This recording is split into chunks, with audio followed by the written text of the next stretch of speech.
Muy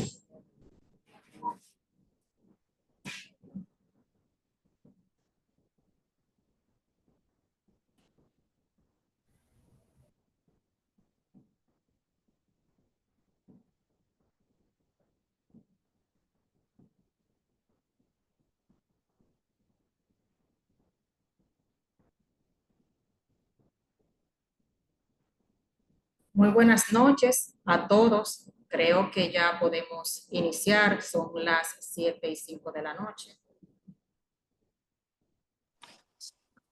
Es correcto. Sean todos bienvenidos y bienvenidas a este espacio, el capítulo PMI República Dominicana. Les extendemos la más cálida bienvenida a este primer webinar en gestión de riesgos contractuales en proyectos de energía renovable.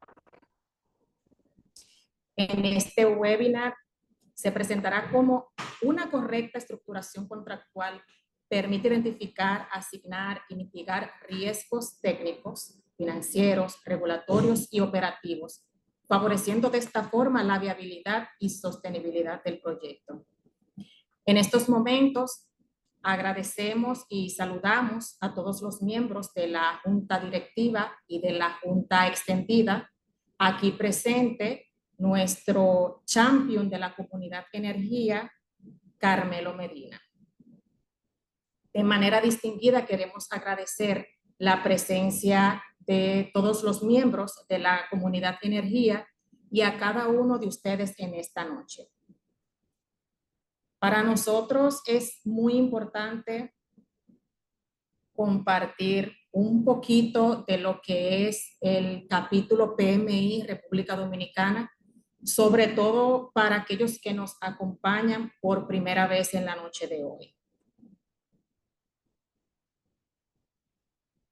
Esto es en vivo, la presentación no quiere avanzar. Voy a continuar. El PMI República Dominicana es una organización dedicada a apoyar el éxito organizacional de entidades públicas y privadas. De esta forma, impulsa la excelencia de la profesión de la dirección de proyectos, tomando como referencia las buenas prácticas del Project Management Institute, PMI, para profesionales de gestión de proyectos y que también se puede aplicar a cualquier industria. Durante estos últimos años hemos obtenido diferentes reconocimientos y premios destacados. Podemos mencionar el premio a capítulo del año. Este fue en el 2018 en la categoría Small Charpets, entre otros, tanto como capítulo, voluntarios y miembros. PMI también ha logrado mantener sus operaciones por más de 14 años de manera ininterrumpida. En la noche de hoy tengo el placer de presentar a nuestra speaker. Ella es abogada corporativa y de negocios con una sólida experiencia en derecho societario, asesoría legal estratégica y gestión de servicios jurídicos. Se ha desempeñado como coordinadora de servicios legales en empresas del sector energético como Integra Power y Ennova, donde ha liderado procesos legales claves, contratos corporativos, contratos de proyectos y soporte jurídico en general. Es egresada de la Universidad Nacional Pedro Enríquez Ureña, UNFU, combina habilidades en redacción legal, pensamiento estratégico y jurídico a iniciativas corporativas, proyectos de infraestructura y de esta manera asegura la viabilidad legal y alineación con los objetivos empresariales. Estamos hablando nada más y nada menos que de la licenciada Jennifer Tavares. Bienvenida, Jennifer. Bien, buenas tardes, mis estimados, ¿cómo están? Muchas gracias, Cintia, por tan buena presentación. Primero que todo, agradecerle a PMI, el capítulo de República Dominicana, por la invitación y por brindarme este espacio de hoy para compartir con ustedes un poco sobre lo que es la gestión de riesgos contractuales en este tipo de proyectos de energía renovable. Muchas gracias.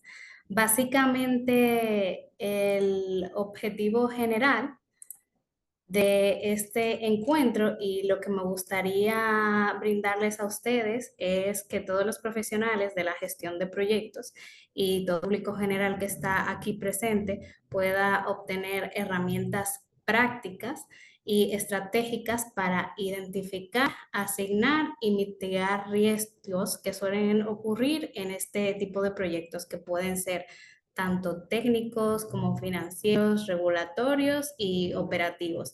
Y ocurren en toda la etapa de un proyecto de energía renovable, tanto desde la fase precontractual, o sea, desde que se concibe la idea de lo que es un proyecto o del proyecto que se va a generar, hasta que es la puesta en marcha, operación y mantenimiento del mismo.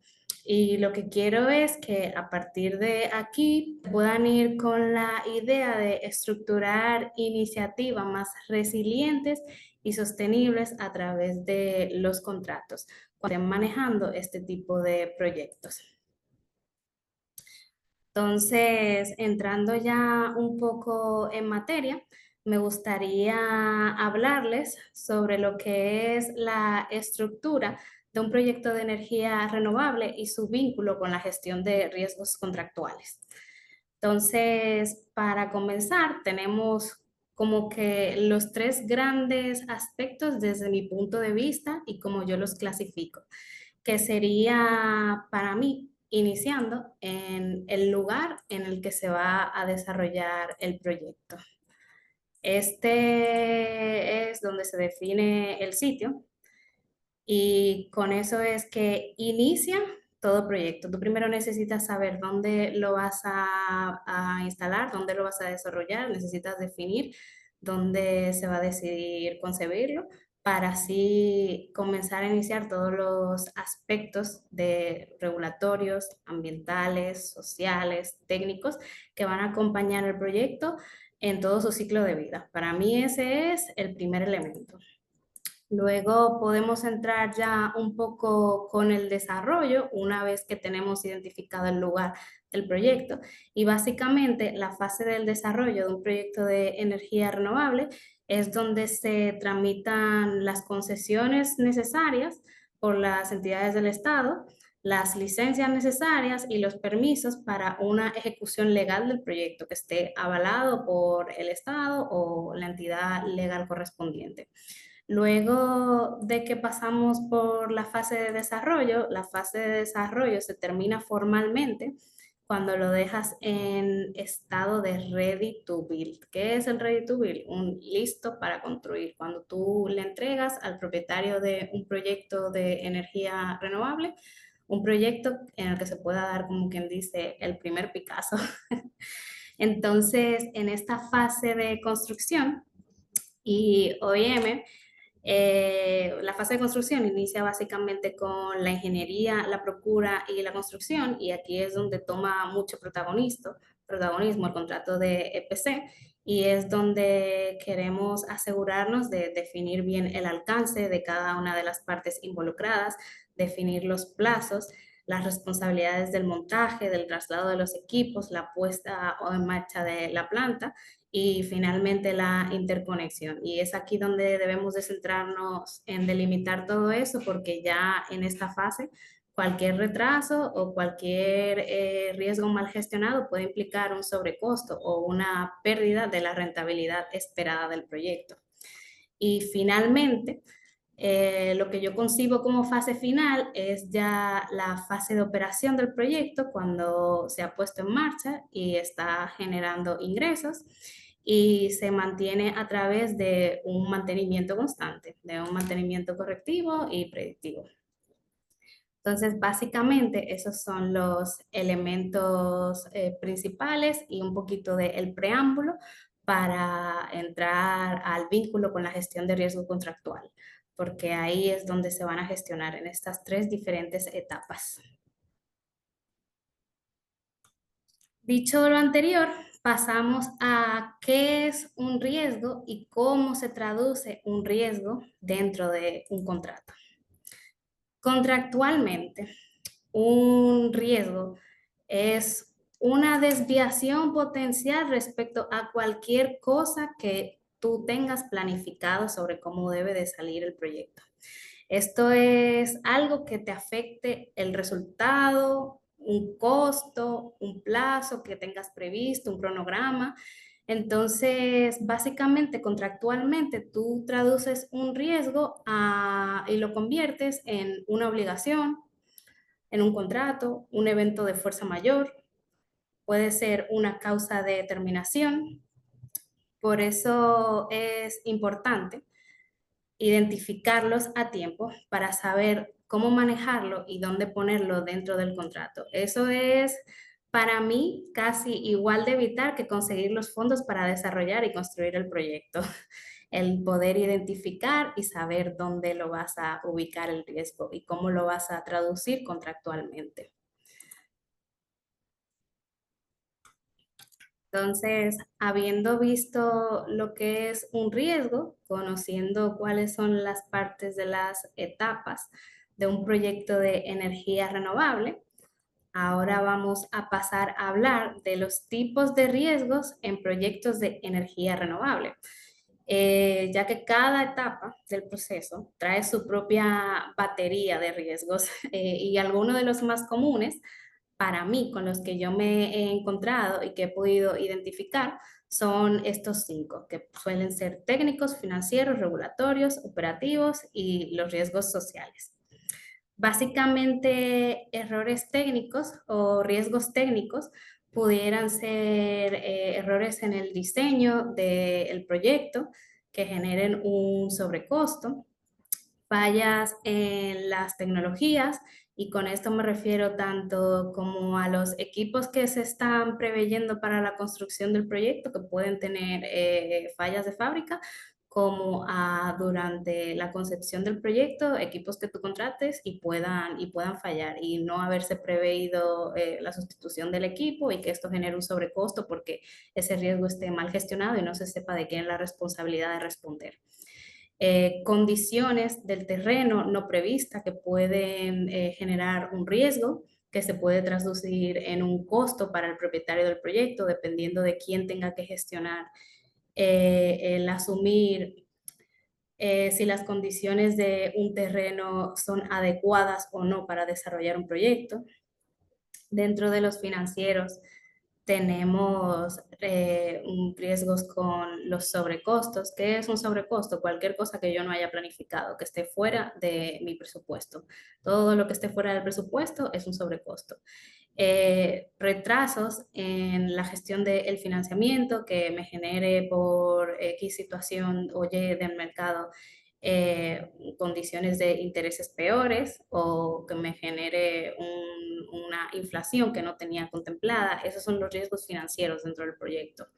Cuando hablo de riesgos regulatorios, podemos hablar de cambios en la gestión de los permisos que me afectan el tiempo de la gestión o que me representan un costo adicional por un cambio de tarifas, reformas de ley por las mismas consecuencias que acabo de decir, o retrasos administrativos que me retrasen todo el desarrollo del proyecto, porque si la entidad que me tiene que tramitar la permisología tiene una mora y no me está respondiendo, pues entonces eso se traduce en que mi proyecto no pueda avanzar, aunque yo esté lista. Los operativos suelen ser riesgos de la logística, de la llegada de los equipos, del transporte, en el sentido de que a veces son equipos muy pesados, las vías pudieran no estar en condiciones y a veces hay que asumir sobrecostos para arreglar vías para poder transportar equipos, climas imprevistos que pueden generar retrasos, conflictos con las comunidades que pueden no estar de acuerdo e impedirte el paso de los equipos o detenerte la construcción del proyecto. Interrupciones en la cadena de suministro por X o por Y, son cosas que pueden pasar y que deben de preverse. Y en cuanto a los sociales, que es un riesgo que no quise dejar de abordar, porque a mí me parece que suele ser muy invisible, pero que es muy poderoso y de mucho valor tenerlo en cuenta desde la concepción de este tipo de proyectos. Esto es así, mi visión es así, porque realmente los lugareños y las personas que viven y residen en la zona donde se van a construir este tipo de proyectos, pueden tener mucha incidencia si se oponen al mismo por el tema de las vistas públicas que hay que realizar, la solicitud de licencias y permisos ambientales. Se pueden, mal gestionados, se pueden unir para generar conflictos y oposiciones al proyecto. Por eso siempre es bueno dirigirte a la zona del proyecto, ubicar a los lugareños y entrar en conversación de primera mano con ellos para tener siempre presente cuál es su sensación, el feeling de ellos y poder gestionar adecuadamente cualquier duda que ellos puedan tener a los fines de que sean tus aliados y te acompañen en la conclusión exitosa del proyecto, ya que una comunidad mal gestionada te puede hacer pasar un mal rato cuando uno menos lo espera en este tipo de proyectos. Por eso yo creo que es uno de los riesgos más invisibles, pero más poderosos cuando están bien gestionados. Entonces, luego de estos riesgos, yo quería tomarme un espacio para preguntarle a alguno de ustedes si les resuena algo de esto de lo que les he hablado, si se han encontrado en su espacio profesional con algún tipo de situación de la aquí descrita.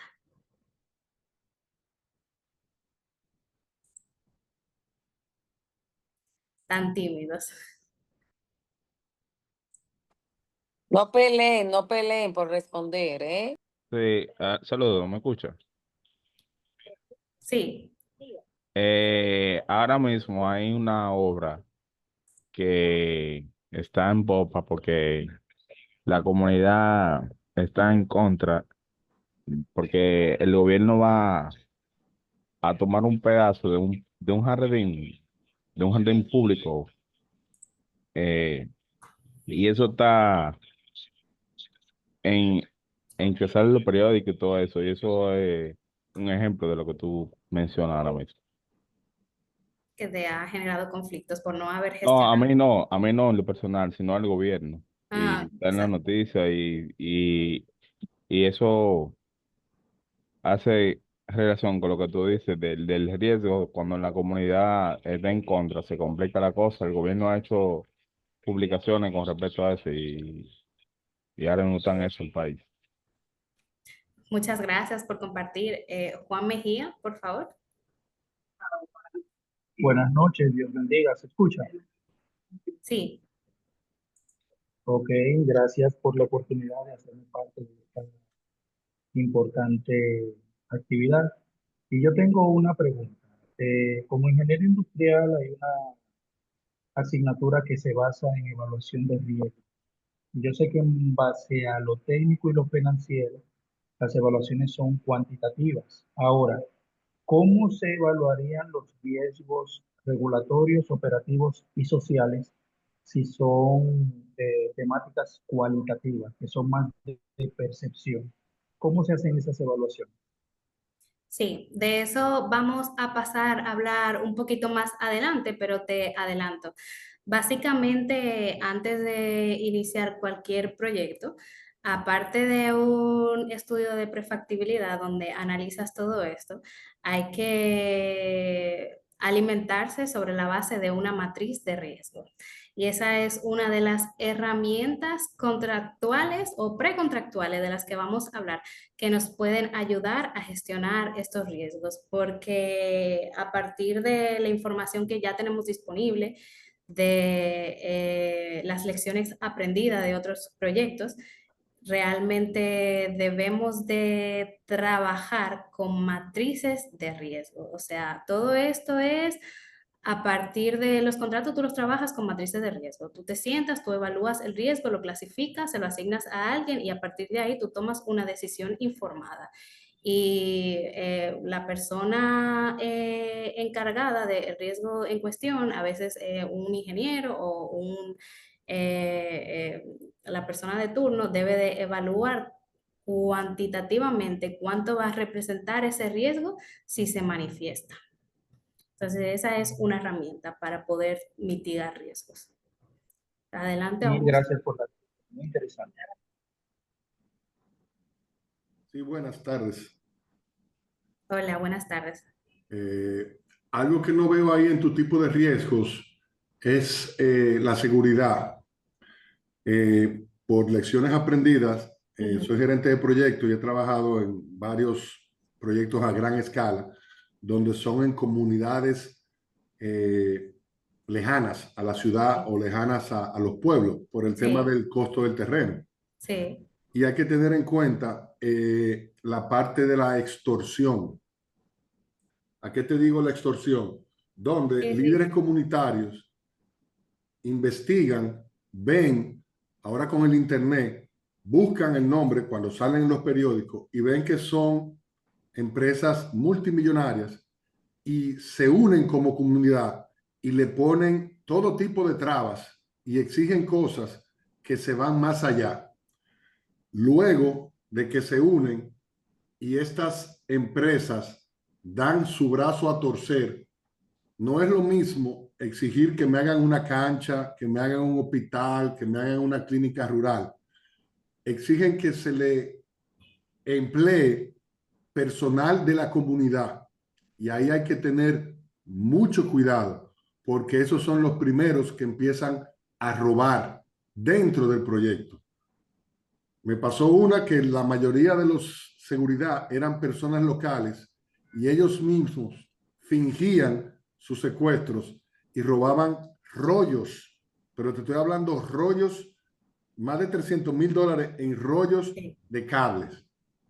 Y cuando tú ibas y veías los videos, eran los mismos seguridad que se dejaban amarrar y se hacían pasar como que fue un secuestro. Entonces, hay que tener mucho cuidado a los gerentes de proyectos y a los directores de proyectos de que cuando le exigen un sindicato, que ellos tengan que, por extorsión, como normalmente lo hacen, hay que tener mucho cuidado y tener toda la documentación de los choferes, dónde viven, etcétera, etcétera, porque en horas de la madrugada y más en esas comunidades lejanas, no hay policía cerca, ni nadie que te ayude a esa hora. Gracias. Sí, sí, es correcto.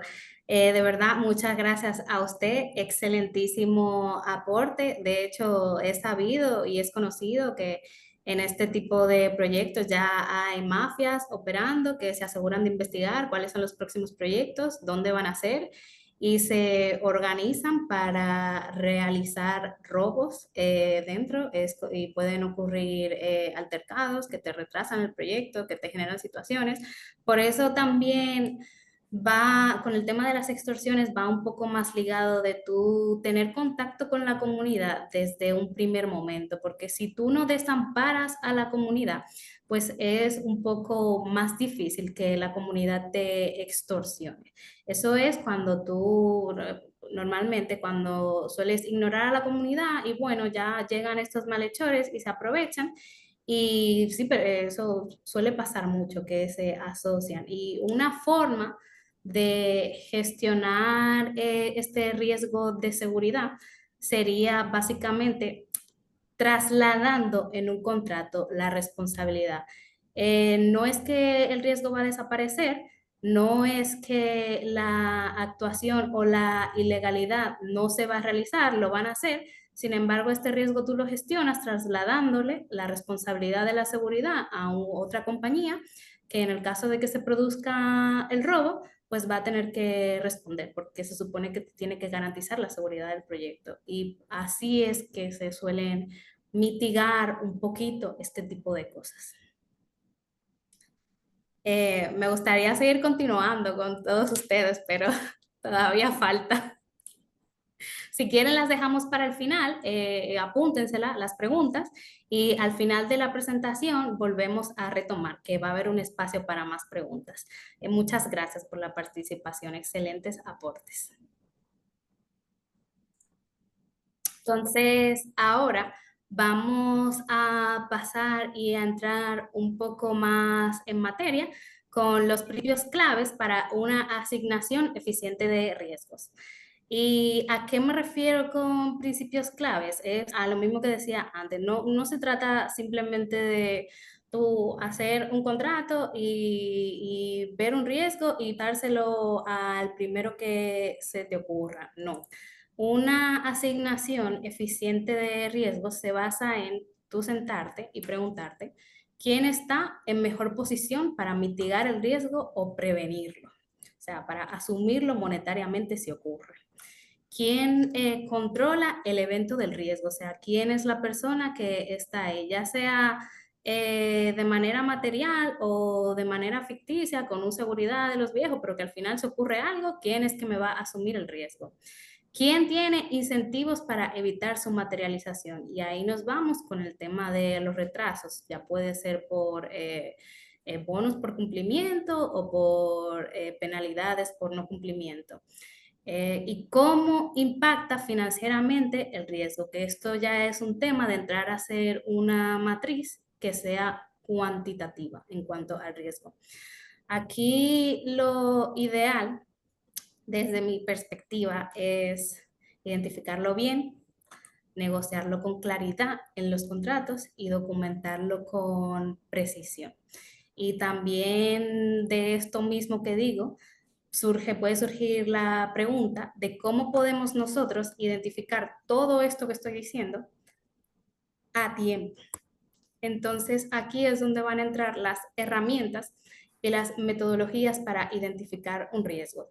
Cuando se concibe el concepto y la idea de desarrollar un proyecto, normalmente hay reuniones con expertos en las diferentes áreas del proyecto. Primero comenzamos con los ingenieros expertos a la hora de evaluar si el terreno funciona técnicamente, si va a generar, si va a tener la capacidad suficiente, si va a generar los ingresos suficientes.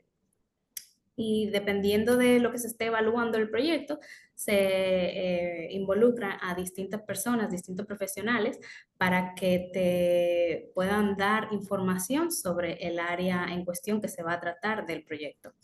Se revisan lecciones aprendidas de proyectos anteriores. No solamente se revisan, sino que se integran dentro de la matriz, porque yo tengo la creencia de que las matrices de riesgo son herramientas que se mantienen vivas y que se deben de ir actualizando con el tiempo, porque realmente todos los días nosotros aprendemos cosas nuevas y vemos cosas nuevas y quedamos impresionadas con las ocurrencias de los otros y las cosas que pasan. Entonces, realmente las matrices de riesgo son herramientas vivas que se van alimentando de las lecciones aprendidas. Checklist por tipo de contrato o por la etapa del proyecto, porque cada etapa de proyecto trae consigo un paquete de contratos diferentes por los diferentes subcontratistas que están involucrados para el desarrollo de la obra. Y es importante tú hacer un doble chequeo para asegurarte de que no se te quedan cláusulas críticas, de las que hablaremos también más adelante. Y por último, pero no menos importante, utilizar matrices de riesgo, pero una matriz de riesgo bien alimentada, bien sustentada, no una matriz con 3 números y 3 colores en la que tú no puedas identificar bien y saber cuál es la base que sustenta eso o para qué tú la necesitas o para qué la vas a usar o cómo se traduce eso que te está diciendo la matriz de riesgo. Entonces, visto esto, vamos a hablar sobre las matrices de riesgo y su aplicabilidad desde la fase precontractual. Básicamente, una matriz de riesgo me puede informar a mí de cuánto me costaría el proyecto si falla. porque yo hago una evaluación. Esto me estima el impacto y los costos asociados. También en la matriz de riesgo vamos a indicar cómo vamos a prevenir ese impacto, porque vamos a diseñar estrategias de mitigación y eso se va a incluir dentro del cuadro de la matriz. Vamos a indicar quién asume el riesgo, o sea, nos vamos a sentar, va a haber una mesa de debate a lo largo del proyecto y vamos a socializar entre los diferentes coordinadores, gerentes, directivos. Mira, tenemos este riesgo, este riesgo, este riesgo. ¿Cómo yo como empresa, cómo yo como propietario del proyecto quiero asignar ese riesgo? O sea, esa responsabilidad, ¿me la quedo yo? ¿La traslado? La subcontrato, lo cambio por una obligación, hago un híbrido, yo asumo una parte, este subcontratista asume otro. O sea, esas son cosas que se deben de hablar y se deben tener trazadas antes de tú entrar a la negociación de un contrato, porque así ya sabes desde un principio lo que tú estás dispuesto a asumir como propietario, o si eres un subcontratista, lo que tú estás dispuesto a asumirle a un cliente como subcontratista que va a asumir un riesgo. También con la matriz de riesgo es importante, desde mi punto de vista, que se integre siempre desde la fase precontractual, porque te permite diseñar cláusulas realistas con un sentido estratégico, que es la idea, y financieramente viables, porque la idea no es, nadie está obligado a lo imposible, eso es una máxima jurídica. Pero sí es importante dejar claramente todos los riesgos definidos para que cada quien pueda asumir su responsabilidad. Entonces, en mi opinión, la matriz de riesgo que yo recomiendo utilizar para este tipo de proyectos, porque hay muchas, son matrices de probabilidad e impacto combinada con matrices de asignación de riesgos. Así tú puedes saber cuál es la probabilidad de que te ocurra algo, cuál es el impacto que te genera que te ocurra ese suceso y a quién tú le vas a asignar ese riesgo. Para mí, ese es el mejor complemento de matriz en ese tipo de proyectos. Hay más, hay otro tipo de combinaciones, pero para mí ese es el que mejor funciona. ¿Por qué? Porque ese tipo de combinación en una matriz de riesgo te permite visualizar qué es lo más crítico que te puede pasar según el impacto y la probabilidad. Tú vas a poder asignar claramente la responsabilidad del riesgo a cada quien y se pueden tomar decisiones informadas en el contrato de EPC, en el financiamiento, en la gestión de los seguros y en el cumplimiento. O sea, de verdad, las matrices de riesgo son la clave.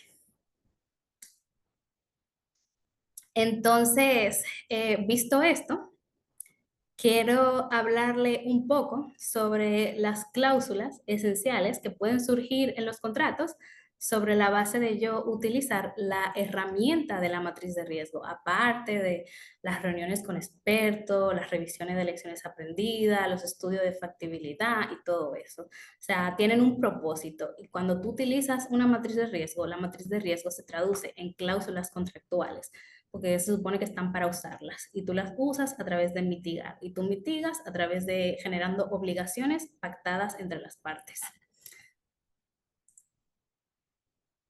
Entonces, entrando a lo que son las cláusulas contractuales que para mí son esenciales, yo les hablaría un poco sobre estas que van a ver a continuación, que son la fuerza mayor. No todos los riesgos se pueden mitigar y hay algunos puntos en lo que tanto el propietario como el contratista que tú tengas que te vaya a desarrollar el proyecto no van a estar dispuestos a llegar a un punto en común o no van a estar dispuestos a asumir. Por eso siempre tienes que estipular qué es el imprevisto que si pasa, tú no vas a asumir. Y es un imprevisto que te va a detener el proyecto y las partes tienen que saber que puede ocurrir, pero es un imprevisto que nadie va a gestionar porque es una causa imprevisible que nadie está dispuesto a asumir. También se debe de hablar de los cambios normativos. ¿Por qué se debe hablar de los cambios normativos? Porque lo que yo tengo y conozco sobre la regulación para yo generar un proyecto hoy en cuanto a tiempo y forma puede ser distinto a lo que el gobierno entienda y designa que deba de ser mañana. Y si yo no regulo en mi contrato cómo se va a tratar eso, ahí vamos a tener un problema de que yo estoy obligado a entregarte un proyecto llave en mano y a cumplirte con la entrega, más sin embargo yo no gestioné cómo yo me iba a proteger si había un cambio en mi alcance, si hay un cambio que me genera un sobrecosto, si hay un cambio que me genera retraso y por ende me genera penalidades por incumplimiento. Es por eso que es muy importante hablar sobre los cambios normativos, porque los subcontratistas están obligados a cumplir, pero desde el punto de vista de un propietario de un proyecto, yo debo de protegerme de que el contratista no me suba los precios por cambios de alcance no acordados. Y como subcontratista, yo debo de protegerme de que el cliente no me exija yo entregarle el proyecto realizado sin haber acordado cambios por diferentes elementos introducidos nuevos dentro de la normativa. La siguiente cláusula de la que yo pudiera hablar, que es esencial para un contrato desde mi punto de vista, es las garantías de cumplimiento. Está bien, nosotros vamos a acordar en un contrato lo que tú me vas a entregar, pero ¿cómo yo me aseguro de que tú me cumplas con ese contrato sin necesidad de yo involucrar a una instancia judicial para que tú me ejecutes el contrato en tiempo y forma? Es a través de las garantías de cumplimiento, y hay diferentes tipos. Tú pudieras garantizar el cumplimiento a través de cartas bancarias a primer requerimiento, a través de fianzas de aseguradoras, a través de pagarés notariales y otros diferentes mecanismos que te aseguran un monto, un monto de dinero, una cantidad monetaria en caso de incumplimiento de una de las partes. Otro aspecto que para mí no se puede quedar son las limitaciones de responsabilidad, ya que previenen daños colaterales que pueden ser millonarios. Las limitaciones de responsabilidad básicamente son las cláusulas que van a proteger el patrimonio de la empresa. Porque en un contrato, cuando yo me obligo a hacer y me obligo a asumir una penalidad por no hacer, y no la limito, la penalidad pudiera ser tan alta que ya yo pudiera dejar de estar ganando por haberte ofrecido un servicio a través de un contrato. O sea, pudiera hasta afectar el patrimonio de una empresa. Por eso es importante siempre limitar la responsabilidad. En adición a eso, otra de las cláusulas esenciales para mí son las indemnizaciones, ya que si yo te exijo una obligación, yo debo de incentivar a que tú la cumplas, y yo te incentivo a ti a través de las consecuencias que tú vas a tener por los daños que tú me has ocasionado. Y como último, tenemos misceláneos, cláusulas misceláneas, que son cláusulas que tú utilizas para incluir riesgos que se cotizan y se incluyen en el precio y que se trasladan vía subcontratos. Como por ejemplo, pudiera ser algún requisito técnico del personal del contratista, porque yo parto desde la asunción de que tú no todo lo puedes prever. Es verdad que no todo se puede prever porque siempre va a surgir algo nuevo, pero sí es importante tú tener delimitado lo más que tú puedas y entender bien los riesgos que se te pueden generar y que te pueden generar un sobrecosto. ¿Qué se puede incluir en este tipo de cláusulas como otros? Por ejemplo, yo he visto requisitos técnicos del personal de contratistas que te pueden subir el presupuesto a ti como subcontratista, como por ejemplo, delimitar la capacidad técnica del personal a que sea un personal que tenga tal certificación de tal empresa, porque sí. Y si no lo tiene, pues tú lo tienes que capacitar y eso te representa un sobrecosto, porque a lo mejor no es un solo técnico que tú vas a utilizar, a lo mejor son 100 y a los 100 tienes que capacitarlo para eso y no te diste cuenta de que te iban a solicitar eso. Entonces, esos son los tipos de cláusulas que tú introduces cuando tú quieres cubrir algún riesgo que tú hayas tenido de un personal deficiente anterior y cosas así. No sé si ustedes quisieran dar algún ejemplo de alguna cláusula con la que se han encontrado o alguna necesidad que ustedes entiendan que quisieran ver más a la hora de que quedara cubierta a la hora de desarrollar este tipo de proyectos en los contratos. O podemos seguir y se lo reservan para el final, como ustedes prefieran.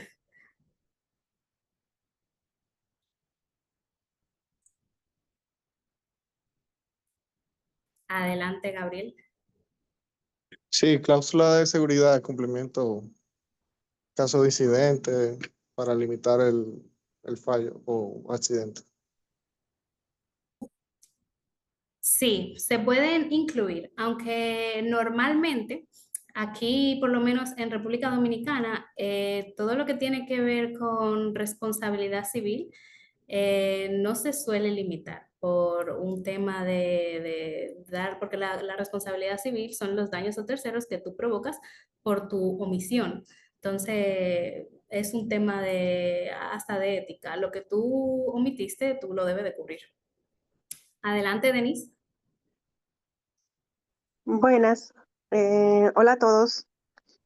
Yo tengo una pregunta y es que me gustaría saber, yo soy responsable de diseño vial y supervisión de proyectos de energías renovables y me gustaría saber qué riesgos derivados de las condiciones del sitio cambiante, o sea, las modificaciones que haga el cliente, yo puedo prever en, contractualmente. O sea, como diseñadora, a veces uno tiene situaciones que se escapan de su control, como algunos retrasos también en permisos, errores que tiene el estudio, ya sea a nivel de topografía o por parte del cliente, o sea, el cliente me dio una información y era información errónea, ese tipo de cosas, y eso hace que cambie las condiciones del alcance que tenía inicialmente. ¿Cómo yo puedo prever eso contractualmente? Eso se puede prever a través de órdenes de cambio, estableciendo la firma de ambas partes de una orden de cambio cuando se genere una situación que salga fuera de, que no sea atribuible a, por ejemplo, si tú eres subcontratista, si tú eres la contratista, una orden de cambio que se pueda generar al momento de que tú te des cuenta de que algo te cambia el alcance, el costo o el tiempo del proyecto y que no sea por una causa atribuible a ti, es decir, que no haya sido por un fallo o un error tuyo. Eso se genera de esa manera. Así es como lo suelo gestionar yo, estableciendo las formas en que se van a realizar las órdenes de cambio. No sé si eso te da un poquito de claridad.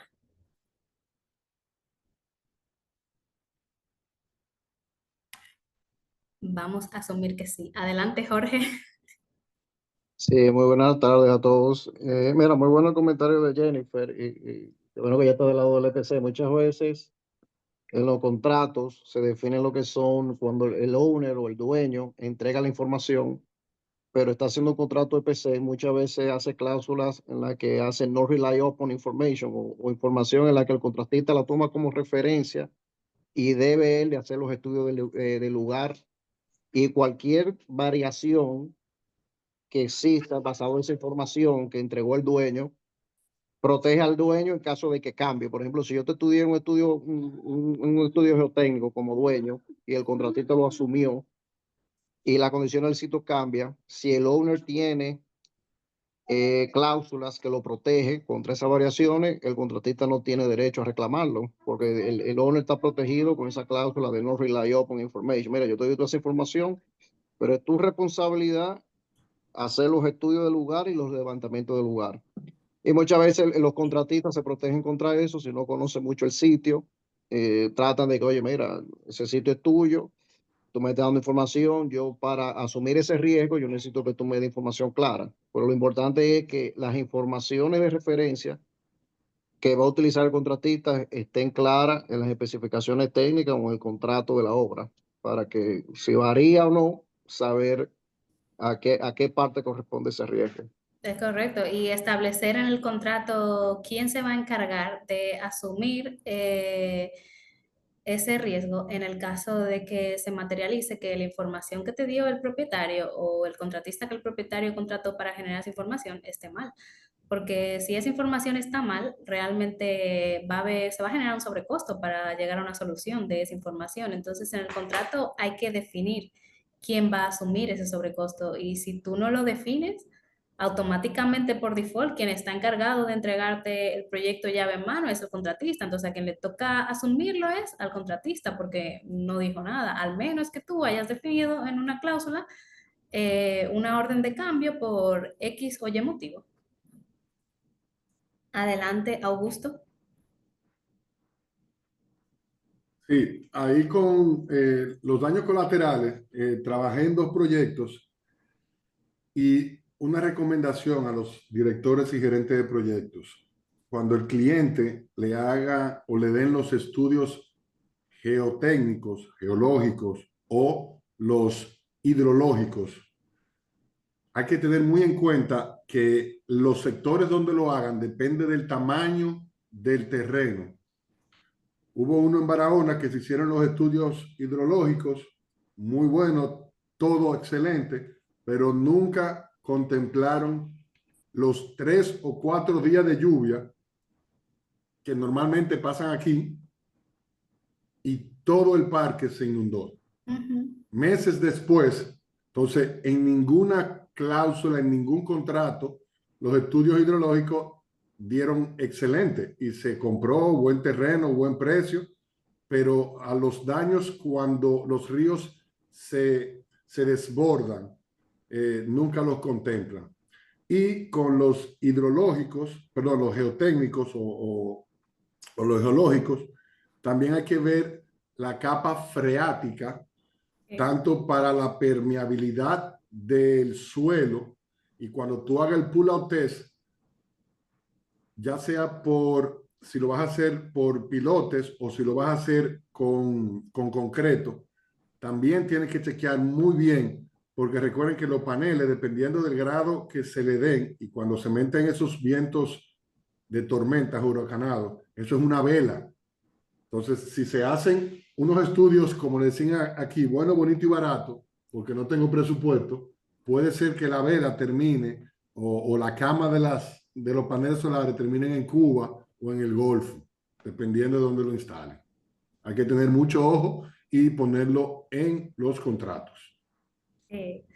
Eso, cuando suelen ser incidencias por temporales, eso se suele gestionar en los contratos a través de la cláusula de fuerza mayor. Y lo que yo le diría a cualquier abogado que esté revisando un contrato es que se fije mucho en las exclusiones de la fuerza mayor, porque últimamente, como a todo el mundo le gusta proteger lo suyo de la mejor manera que pueda y lo más que pueda, en esas cláusulas tú siempre puedes encontrar disclaimer, que al final tú tengas una cláusula de fuerza mayor simplemente por decir que tengo una cláusula de fuerza mayor, pero no te protege nada, porque la eximente es tan grande que al final si ocurre el evento de fuerza mayor, quien lo tendría que cubrir es el contratista. Es lo que está pasando últimamente. Adelante. Vamos a continuar con la presentación y dejamos las demás preguntas o opiniones para el final. Yo creo que ya esta es la última. Vamos a darle una oportunidad a Natalia.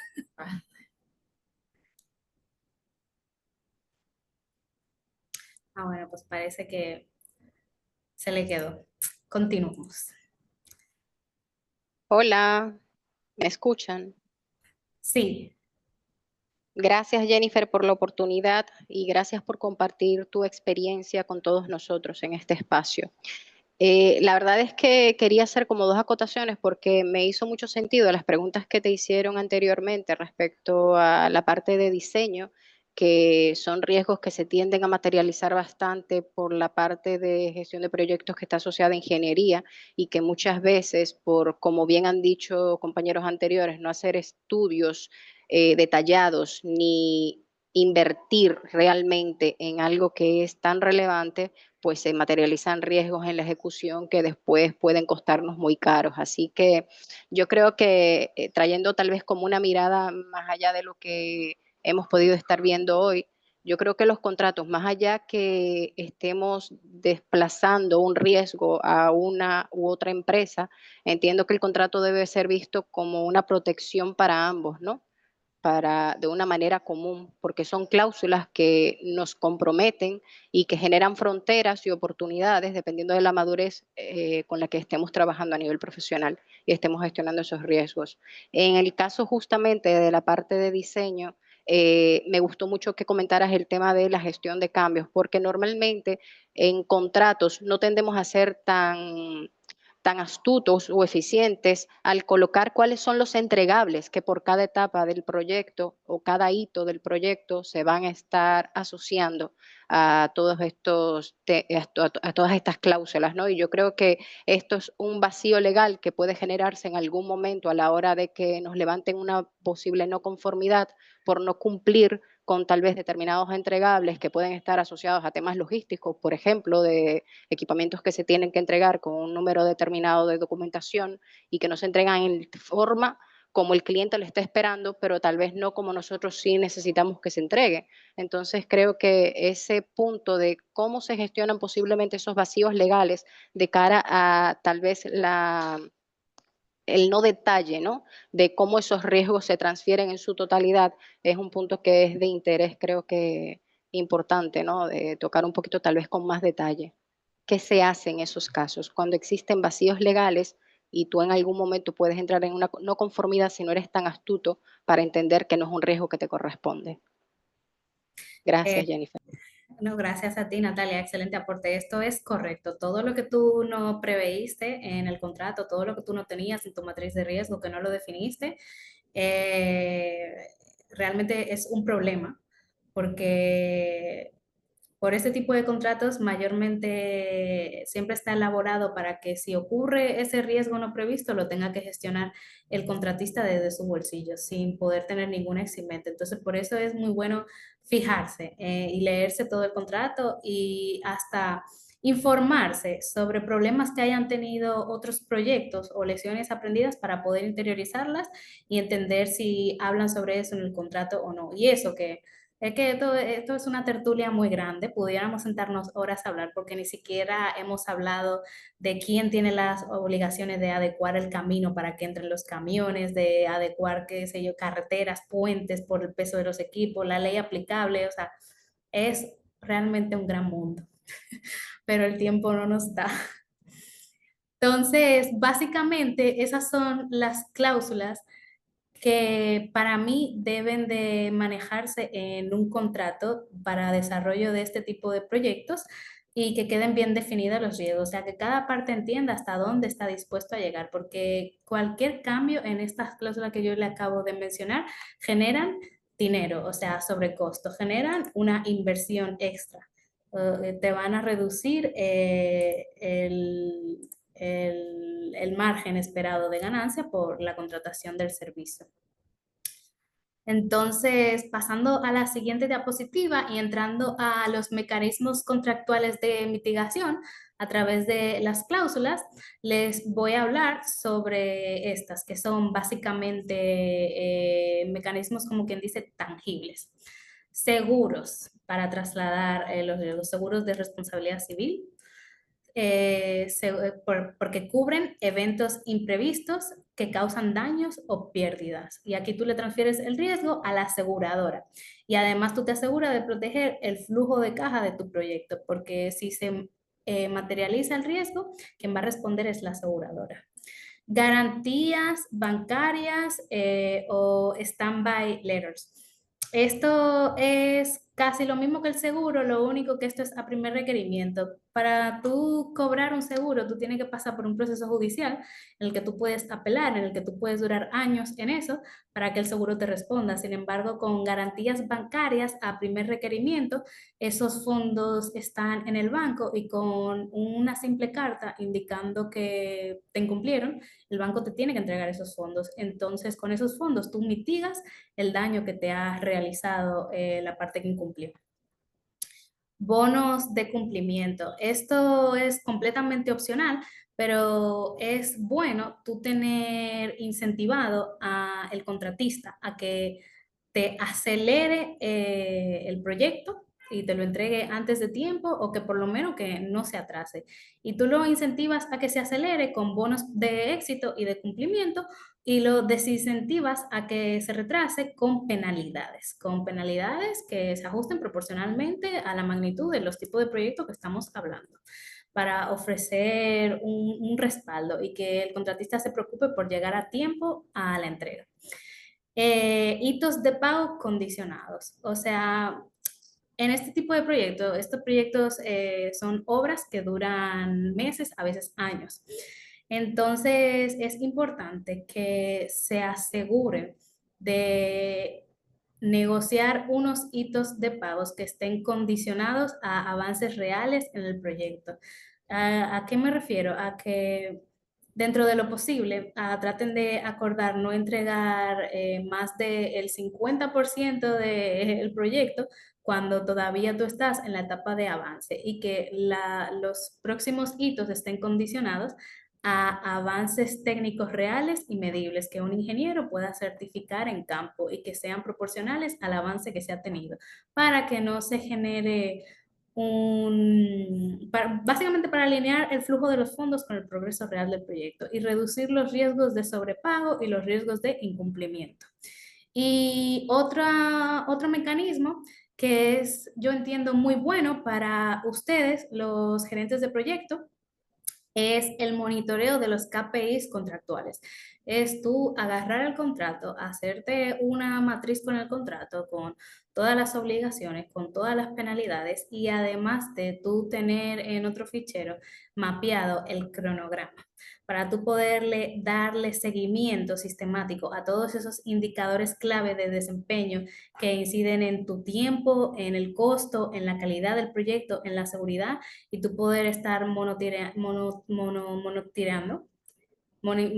se me fue la palabra, pero monitorear día a día. En este tipo de proyectos, eso tú lo tienes que monitorear día a día y como mínimo semanal. Y desde que tú detectas un desvío, que con este tipo de monitoreo tú lo vas a poder detectar de manera temprana, exigirle al contratista que te haga los correctivos y así tú te aseguras y te garantizas el cumplimiento del contrato.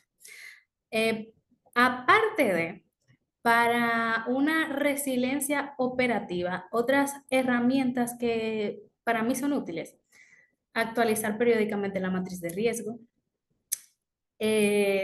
tener un meeting para revisar los diferentes proyectos que tienen y revisar las diferentes cláusulas contractuales, que los contratos sean flexibles para los dueños del proyecto. Si tú estás en la posición del dueño del proyecto, que el contrato sea flexible para ti y cerrado para el subcontratista. Si estás en la posición de contratista o subcontratista, todo lo contrario, que el contrato sea flexible para ti como subcontratista y cerrado para el dueño del proyecto en cuanto a exigencias. Y que las lecciones aprendidas se sistematicen, que no sea simplemente un informe donde yo escriba, me pasó esto, ok, ¿qué tú vas a hacer con eso? Porque no es simplemente sentarse a escribir lo que pasó y olvidarse de eso. La idea es tú poder alimentar una matriz de riesgo que te sirva para tú gestionar eso más adelante. Y básicamente también quería hablarles un poco sobre los contratos más relevantes en este tipo de proyectos. Ya vimos las herramientas que se pueden ofrecer en este tipo de proyectos y de las que pueden ir tirando para gestionar los contratos. Entonces, ¿cuáles son los contratos con los que ustedes más se van a encontrar en este tipo de proyectos? Básicamente los principales son estos. contratos de desarrollo, que básicamente es el acuerdo que suscribes con un desarrollador especializado para que te gestione los trámites legales, técnicos y regulatorios que son necesarios para llevar el proyecto hasta el estado de ready to build. Eso incluye obtención de permisos y concesiones, estudios técnicos, ambientales y financieros, y coordinar con las autoridades y comunidades. Es el subcontratista que te tiene que acompañar en ese camino, y por lo menos aquí en República Dominicana, los desarrolladores sí tienen que ser especializados. No es como que yo constituyo una empresa mañana y me voy a dedicar a desarrollar proyectos. No, tienen que tener experiencia técnica comprobada. Luego están también los contratos de PC, que es del cual estuvimos hablando anteriormente y donde se van a llevar la mayoría de herramientas para mitigar riesgos. Son contratos de llave en mano donde a ti te prometen entregarte un proyecto listo, o sea, que tú puedas operar, o sea, ya inyectando al CENI, al Sistema de Energía, el Sistema Nacional Eléctrico Interconectado. Y en ese contrato tú vas a hablar sobre los diseños, o sea, sobre la ingeniería, sobre la adquisición de los equipos y los materiales, que es la procura, sobre la construcción del proyecto y sobre la entrega funcional del mismo. Ese es el contrato clave para asegurar la calidad, el cronograma y el presupuesto del proyecto. Lo que no se mitigó aquí, y la gran mayoría de los retos se van a presentar en el contrato del EPC, que es durante la construcción del proyecto. Se van a encontrar con retos a lo largo de todas las fases, pero donde ustedes más retos se van a encontrar es aquí. Aquí es donde comienza el mambo. Luego están los contratos de PPA. Los contratos de PPA son contratos de compraventa de energía a largo plazo que firma la generadora cuando ya entró al mercado con un comprador, con un off-taker, que para el caso de República Dominicana puede ser con una empresa distribuidora o con un usuario no regulado.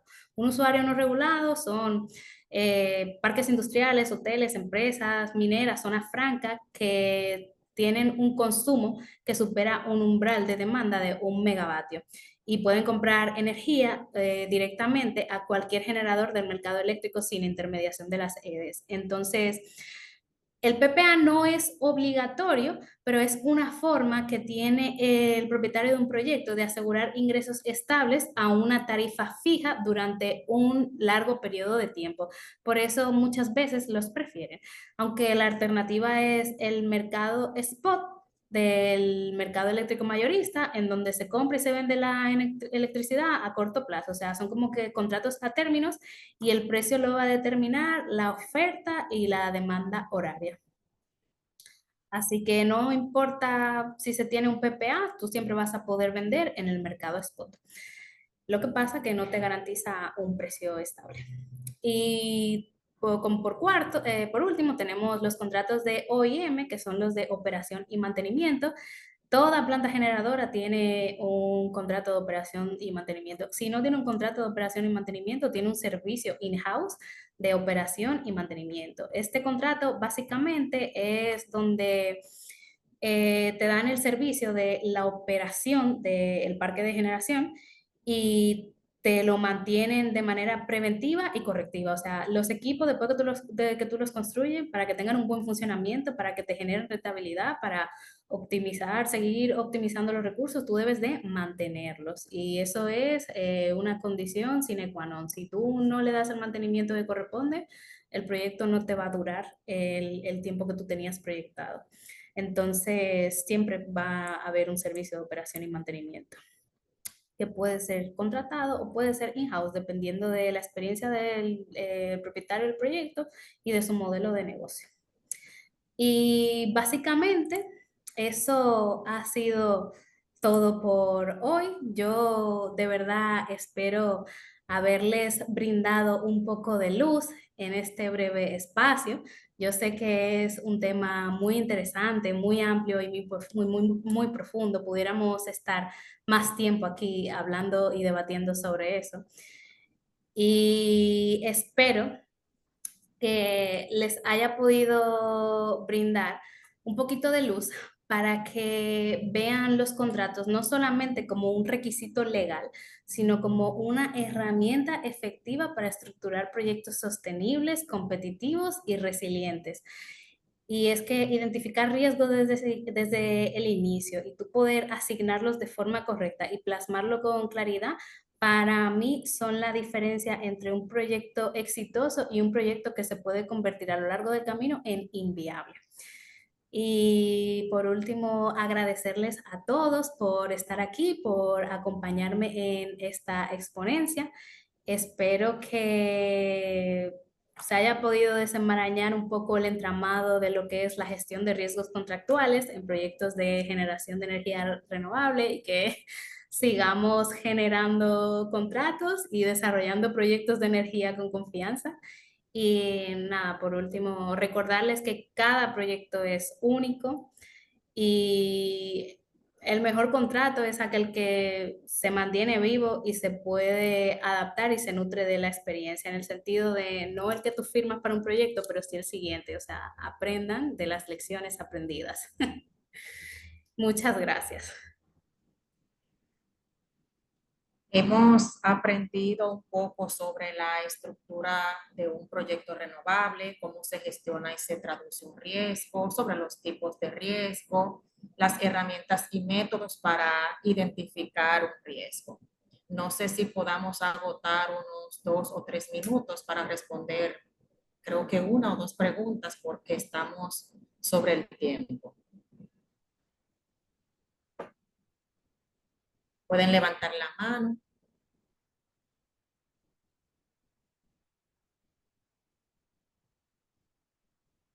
Astacio, sí.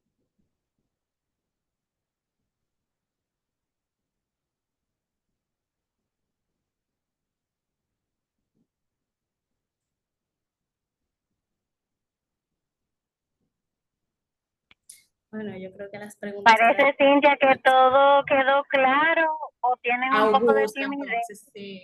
Tengo a Astacio, pero está en mute. Vamos a Vámonos con estar con Augusto. Augusto. Sí. Nada, Jennifer, Cintia, muchas gracias. Excelente todo. Como dijiste que al final íbamos a tener esta sección de preguntas y anécdotas, vamos a decir.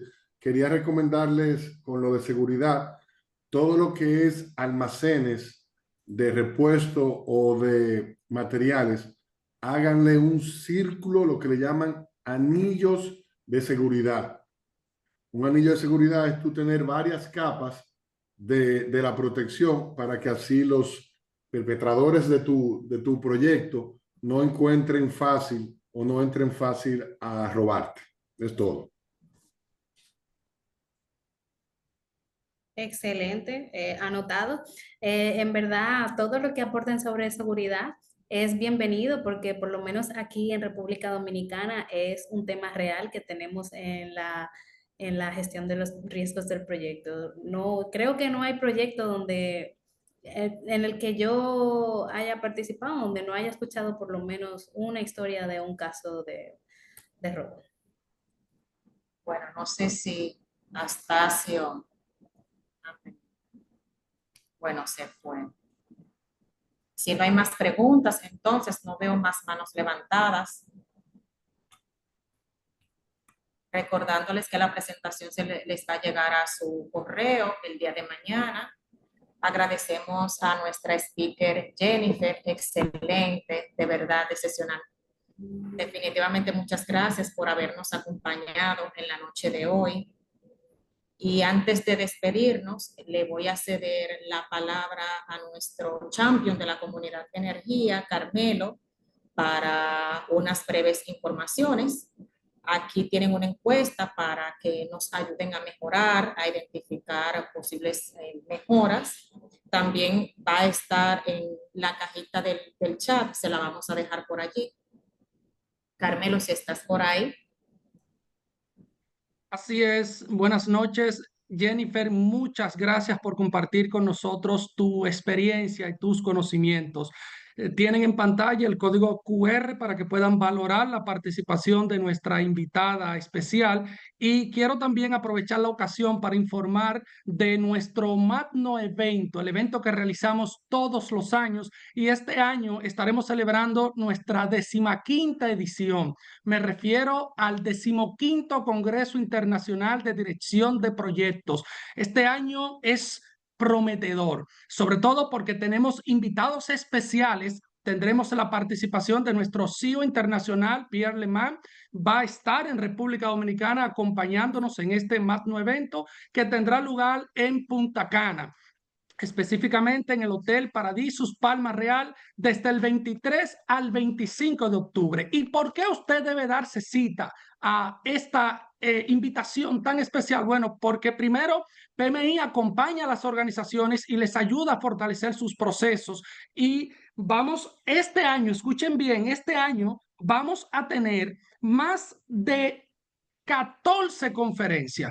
Y además de las conferencias, tendremos 3 talleres precongresos orientados a la práctica, tendremos 3 conferencias keynote speaker, tendremos 7 mini talleres y tendremos 3 paneles. O sea, el contenido que allí se va a agotar será enriquecedor. Así que les recomendamos que adquieran su entrada y que participen de este magno evento que tendrá lugar en Punta Cana. En nuestra página web tendremos toda la información sobre los costos de hospedaje y de participación en el evento. Le animamos a explorar nuestra página web pmird.org.do y a reservar un espacio en este evento. Muchas gracias, Cintia. Gracias a nuestra querida Stephanie Belial, nuestra directora de Educación Continua, que desde Estados Unidos nos apoya para que estas iniciativas sean reales, tengan un impacto positivo en nuestra comunidad. Y gracias a Jennifer por tan magistral conferencia. Gracias a ustedes por brindarme el espacio. Quisiera hasta generar otro conversatorio. Estamos abiertos, Jennifer. Siempre son más que bienvenidas las invitaciones y también nuestros speakers. Así que para nosotros es más que un placer ofrecerte este espacio virtual para conectar con nuestra comunidad que, como pudieron ver desde el inicio del evento, están en diferentes puntos del mundo, y lo bonito de la dirección de proyectos es que al ser estándares y mejores prácticas, no importa el lugar donde estemos, siempre podemos aplicar la dirección de proyectos. Así es, así es. Bueno, esto fue todo por la noche de hoy y en nombre del capítulo República Dominicana le agradecemos por haberse dado cita, por inscribirse y por participar. Gracias. Bye, cuídense. Buenas noches. Buenas noches.